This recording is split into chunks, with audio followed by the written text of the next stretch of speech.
na ndiyo muujiza uliokuwa mkubwa kabisa wa Bwana Mtume Muhammad sallallahu alaihi wasallam aliyoteremshiwa na Mwenyezi Mungu Subhanahu wa Ta'ala, kuliko miujiza yake yote aliyoifanya Mtume sallallahu alaihi wasallam. Na muujiza huu unakuwa ndiyo muujiza uliokuwa mkubwa kuliko miujiza yote iliyofanywa na manabii wote na mitume wote wa Mwenyezi Mungu Subhanahu wa Ta'ala. Watukufu wa Islam, nini maana ya neno Qur'ani? Neno Qur'ani kilugha linatokana na neno qaraa, na neno hili qaraa lina maana kuu mbili.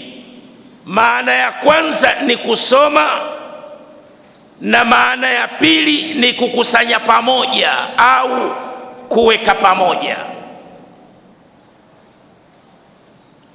Tukilichukua ile tafsiri yake ya kwanza ya neno hili qaraa, kwamba maana yake ni kusoma, basi neno Qur'ani maana yake inakuwa ndiyo kitabu pekee ndani ya ulimwengu huu kinachosomwa sana kuliko kitabu kingine chochote kile.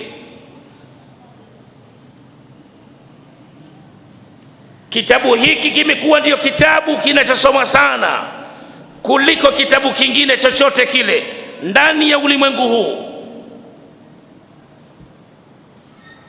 Ukimuuliza mtu mwenye miaka 10 mpaka miaka 100 kwamba wewe Qur'ani umeisoma mara ngapi, hawezi akakwambia, kwa sababu akianza mwanzo, akifika mwisho anaanza tena mwanzo, akifika mwisho anaanza tena mwanzo, akifika mwisho anaanza tena mwanzo. Mtu huyu anakuwa hivyo katika maisha yake yote, katika umri wake wote anakuwa hivyo. Lakini leo mtu aliyekuwa sekondari akawa pengine yuko form 5, form 6 au yuko chuo, ukikichukua kitabu alichokisoma alipokuwa shule ya msingi, ukimpa ataishia kukifunua funua na kukigeuza geuza na kukipindua pindua. Atakurejeshea, atakwambia kitabu hiki nilishakisoma toka nilipokuwa shule ya msingi. Kwa nini hataki tena kukisoma? Kimemchosha kile kitabu katika kukisoma kwake, hana haja nacho tena ya kukisoma. Qur'ani haina kitu kama hiki.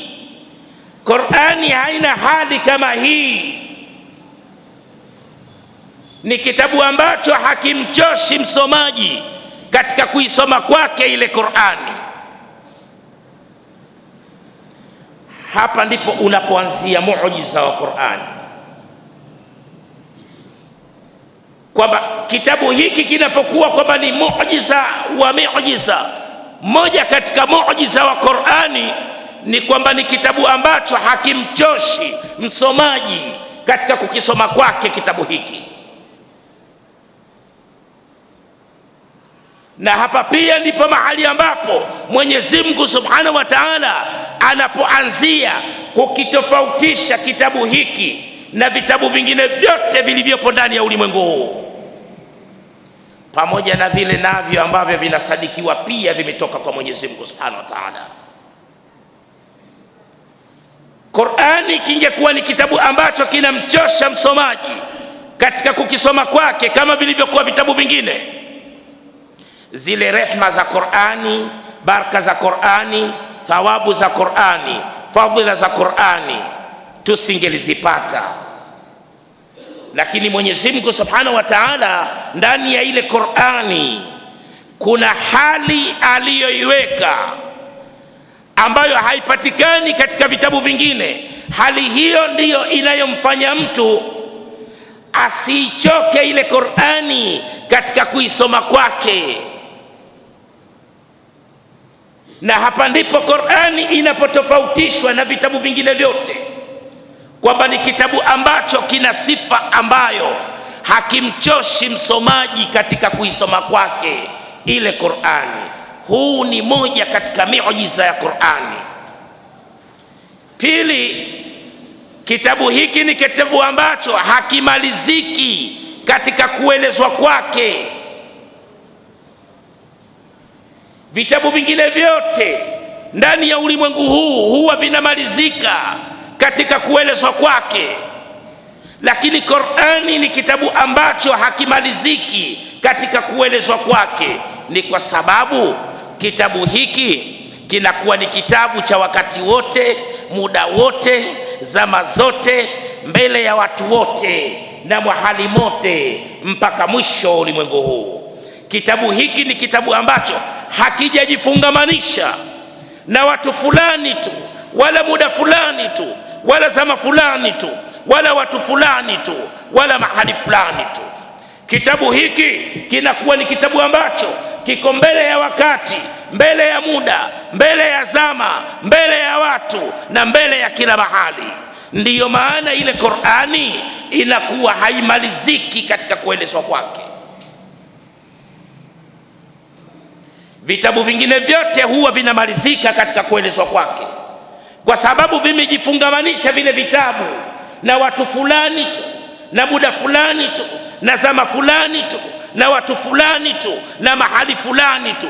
Kitu chochote kile chenye sifa kama hiyo ni lazima kitafika mahali kitakwisha katika kuelezwa kwake, kwa sababu kitashindwa kukidhi haja za watu watakaokuja baadaye, mahali patakapokuja baadaye, muda utakaokuja baadaye, zama zitakazokuja baadaye, mahali patakapokuja baadaye. Itakuwa kile kitabu kimeshindwa, kitashindwa kukidhi haja za wakati huo. Qur'ani haina hali kama hii, haina sifa kama hii. Kitabu kiliteremshwa karne ya 7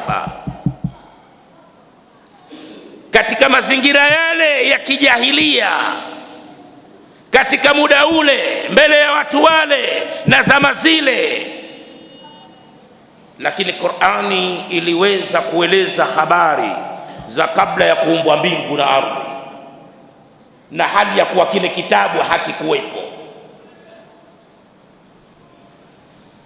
Kitabu kilieleza habari za kabla ya kuumbwa mbingu na ardhi, kwamba kabla ya kuumbwa mbingu na ardhi kulikuwa na nini, kulikuwa na hali gani, na je, hapa tulipo, ilipo sayari yetu inayoitwa dunia, palikuwa na hali gani, palikuwa na nini? Na je, kabla ya kuumba mbingu na ardhi alikwisha anza kuumba Mwenyezi Mungu Subhanahu wa Ta'ala? Qur'ani imeeleza kwa ufasaha uliokuwa mzuri, na Qur'ani ikaja ikaeleza uumbwaji wa mbingu na ardhi jinsi ulivyofanyika, hali ya kuwa kile kitabu kiko karne ya 7.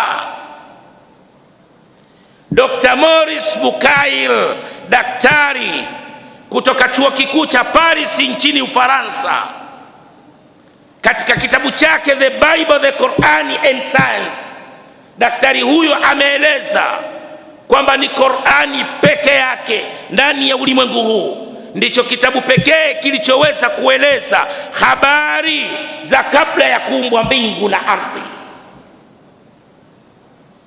na ule uumbaji wa mbingu na ardhi jinsi ulivyofanyika kwa ufasaha kabisa. Daktari huyu anasema Qur'ani ndiyo kitabu pekee kilichoweza kufanya hivyo.